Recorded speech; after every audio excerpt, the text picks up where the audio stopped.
ETF index mutual funds నేర్చుకుని stock మార్కెట్లో రాణించాలనుకుంటున్నారా? వెంటనే ఈ నెంబర్కి కాల్ చేయండి.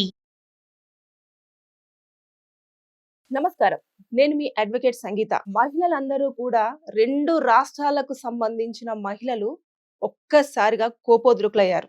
ఎందుకంటే పాస్టర్ సాలెం రాజు చేసిన వ్యాఖ్యలు, అంటే మల్లెపూలు పెట్టుకున్న మహిళలందరూ కూడా బజార్ వాళ్ళ కిందకే వస్తారు అని చేసే వ్యాఖ్యలు మహిళల యొక్క ప్రైవసీని, అలాగే వారి వ్యక్తిగత విషయాన్ని, వారి గౌరవాన్ని కించపరిచినట్లే. ఆయన ఏ రూపైనా ఆ మాట అన్నప్పటికీ కూడా అది అనాల్సిన మాట అయితే కాదు. ఈ విషయాన్ని చాలా సీరియస్ గా తీసుకున్న ఒక సీనియర్ జర్నలిస్ట్ ప్రియా చౌదరి గారు హెచ్ఆర్సీలో కంప్లైంట్ చేయడం జరిగింది. ఆ కంప్లైంట్ చేసిన తర్వాత హెచ్ఆర్సీ వాళ్ళు తీసుకునేది ఏంటంటే ఆర్టికల్స్ అన్ని కూడా ఒక 2-3 ఆర్టికల్స్ అని అట్రాక్ట్ చేస్తారు. దానికి ఫస్ట్ ఆర్టికల్ వచ్చేసి ఆర్టికల్ 21. దీని ప్రకారంగా మహిళలకు స్వేచ్ఛగా జీవించగలిగే హక్కు వారికి ఉంటుంది. వారిని అగౌరవపరచడం కానివ్వండి, వారి సెల్ఫ్ డిస్క్రిమినేషన్ ని వేలెత్తి చూపించడం కానివ్వండి, ఇలాంటివి చేయకూడదు అని చెప్పేసి అందులో చాలా క్లియర్ గా ఉంటుంది. అలాగే ఆర్టికల్ 49, 15 ఏం చూపిస్తుందంటే వారు స్వేచ్ఛగా, అంటే ఇది జెండర్ డిస్క్రిమినేషన్ కి సంబంధించిన ఆర్టికల్ కింద వస్తుంది. వాళ్ళు ఎప్పుడైనా సరే వారికి నచ్చినట్టు వారు ఏ విధంగా జీవించాలన్నది, వాళ్ళు ఏ విధంగా డ్రెస్ వేసుకోవాలన్నది, వాళ్ళు ఏ విధంగా వారి నడవడిక ఉండాలన్నది వారి స్వంత వ్యక్తిగత విషయంపై ఆధారపడి ఉంటుంది. దీన్ని మాత్రం చాలా చాలా సీరియస్ గా హెచ్ఆర్సీ అనేది కన్సిడర్ చేయడం జరుగుతుంది. ఇది కనుక వాళ్ళు ఎవరైతే మన మహిళల మీద వ్యాఖ్యలు చేశారో సాలెం రాజు గారు, ఆయనను మొత్తము ఇది నిజంగానే ఎక్కడ జరిగింది, ఎలా జరిగింది, ఇదంతా ఎంక్వైరీ చేసి పిలిచి అంతా మాట్లాడిన తర్వాత వీరికి పనిష్మెంట్ అనేది వేయడం జరుగుతుంది. సో ఇలాంటి వ్యాఖ్యలు చేయడం అనేది మహిళలను కించపరచడమే కాకుండా వారిని అగౌరవపరచడము, తర్వాత వారిని అంటే మహిళలను చాలా చిన్న చూపు చూస్తున్నారు. ఇప్పటికీ కూడా పూలు పెట్టుకున్నంత మాత్రాన బజారు మనుషులు అనడం అనేది ఎంతవరకు కరెక్ట్? దాన్ని ఎలా తీసుకుంటారు? అంటే పెట్టుకోకూడదా పూలు? మీరు ఎప్పుడైనా సరే ఒక మాట మాట్లాడేటప్పుడు ఎవరైనా సరే ఎదుటి వారిని ఇబ్బంది పెట్టేలాగా, అలాగే వారి మనసు నొచ్చుకునేలాగా, వారు మానసిక వ్యధ పడేలాగా మనం ఎప్పుడూ కూడా మాటను మాట్లాడకూడదు. అట్లా మాటలు మాట్లాడారు అని అంటే ఖచ్చితంగా వారి మీద పనిష్మెంట్సే ఉంటాయి. రాష్ట్ర వ్యాప్తంగా ఇప్పుడు చూడండి, 2 రాష్ట్రాలకు సంబంధించిన మహిళలు కూడా చాలా మానసికంగా వ్యధపడుతున్నారు. అంటే మొన్నేమో అమరావతికి సంబంధించిన దాంట్లో వేషలుగా చిత్రీకరిస్తే ఈ రోజేమో పాస్టర్ గారు మల్లెపూలు పెట్టుకుంటేనే బజారు వాళ్ళు. అంటే మహిళలు ఎలా కనిపిస్తున్నారు? వీళ్ళకి నార్మల్ గా మాట్లాడుతున్నారేమో స్టేజ్ల మీద ఎక్కగానే వాళ్ళని వాళ్ళు ప్రొటెక్ట్ చేసుకోవడం కోసమో, మేము గొప్ప అని చూపించుకోవడం కోసమో అని చెప్పేసి మహిళను టార్గెట్ చేస్తూ మాట్లాడడం అనేది అసలు చాలా చాలా చాలా పనిష్మెంట్ ఉండే శిక్షలు కూడా ఉంటాయి. మీరు గొప్పలు చెప్పుకోండి, అంతేగాని మీరు ఇంకొకరిని కించపరిచేలాగా మాట్లాడుతూ మీరు గొప్ప అని చెప్పేసి చూపించుకునే ప్రయత్నం మాత్రం ఎట్టి పరిస్థితుల్లో చేయకూడదు. హెచ్ఆర్సీలో ఇలాంటి కంప్లైంట్స్ ఎప్పుడైతే ఆర్టికల్ 21, ఆర్టికల్ 49, 15 అట్రాక్ట్ అవుతుందో ఖచ్చితంగా మీకు పనిష్మెంట్ అనేది సీరియస్ గా సివియర్ గానే ఉంటుంది.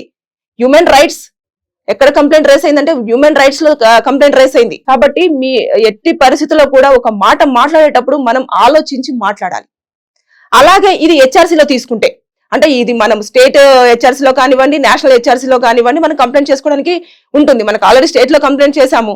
ఇక్కడ మనకు ఏమి కరెక్ట్ గా మనం అనుకున్నంత పనిష్మెంట్ రాకపోతే మనం నేషనల్ వైడ్ గా వెళ్ళేసి మనం అక్కడ కంప్లైంట్ చేసుకోవడానికి కూడా సోర్స్ ఉంటుంది. సో ఒక మహిళని, అదే ఇది చాలా జనాలు అందరూ ఉన్నప్పుడు ఒక సభలో జరిగిన దాని కాబట్టి హ్యూమన్ రైట్స్ లో ఈ కంప్లైంట్ అనేది రేస్ అయింది. అలాగే సింగిల్ గా ఒక మహిళ వెళ్తున్నప్పుడు బాడీ షేమింగ్ చేస్తూ ఆమెను అగౌరవపరిచేలాగా మాట్లాడడం కానివ్వండి, ఆమె డ్రెస్సింగ్ సెన్స్ ను కామెంట్ చేయడం కానివ్వండి, ఆమె కలర్ ను కానివ్వండి, ఏదైనా సరే కామెంట్ చేశారు అంటే దగ్గరలో ఉన్న పోలీస్ స్టేషన్ కి వెళ్ళి మీరు కేసు ఫైల్ చేయొచ్చు.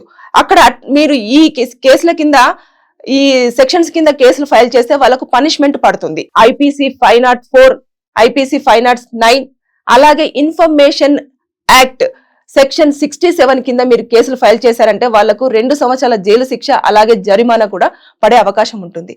సో ఎప్పుడు కూడా మీరు మాట్లాడే మాట చాలా జాగ్రత్తగా మాట్లాడాలి. ఇప్పుడు 2 స్టేట్స్ కు సంబంధించిన మహిళల మనోభావాలను దెబ్బతీశారు. వారిని అగౌరవపరిచేలాగా సాలెం రాజు గారు మాట్లాడారు. ఈ సాలెం రాజు గారు మాట్లాడిన మాటలన్నీ కూడా రాష్ట్ర వ్యాప్తంగా, 2 రాష్ట్రాల వ్యాప్తంగా దుమారం రేపుతున్నాయి. ఇప్పుడు ధర్నాలు ఇవన్నీ రాస్తారోకలు కూడా జరిగినా కూడా మనం ఆశ్చర్యపోనవసరం లేదు. ఎందుకంటే రాను రాను రోజు కూడా మహిళలను కించపరిచే మాటలు ఎక్కువగా పెరిగిపోతూ ఉన్నాయి. సో ఇవన్నీ కూడా మనము అనుకుంటాము మాట్లాడేస్తే వదిలి ఇంకా అయిపోతుంది, అప్పటి మందం ఇంకా ఇది ఎవరు మర్చిపోతారని కాదు. అలా ఉండదు. మహిళల గురించి మాట్లాడుతున్నప్పుడు ఖచ్చితంగా క్వశ్చన్స్ రైజ్ అవుతాయి, సెక్షన్స్ ఫైల్ అవుతాయి, శిక్షలు పడతాయి, ఇవన్నీ ఉంటాయి. సో జాగ్రత్త. సాలెం రాజు గారి పైన కూడా ఇప్పటికీ ఎంక్వైరీ చేస్తే తెలిసింది ఏంటంటే ఆయన మీద కేసులు ఇప్పటికే ముందర కూడా ఫైల్ అయి ఉన్నట్టుగా తెలిసింది. సో అంటే ఈయన మీద కేసులన్నీ కామన్ గా ఉన్నాయి అని చెప్పేసి ఆయన అంత ధైర్యంగా మాట్లాడడం జరుగుతుందా, లేకపోతే చట్టాలు ఏం చేయలేవు అని అనుకుంటున్నారా?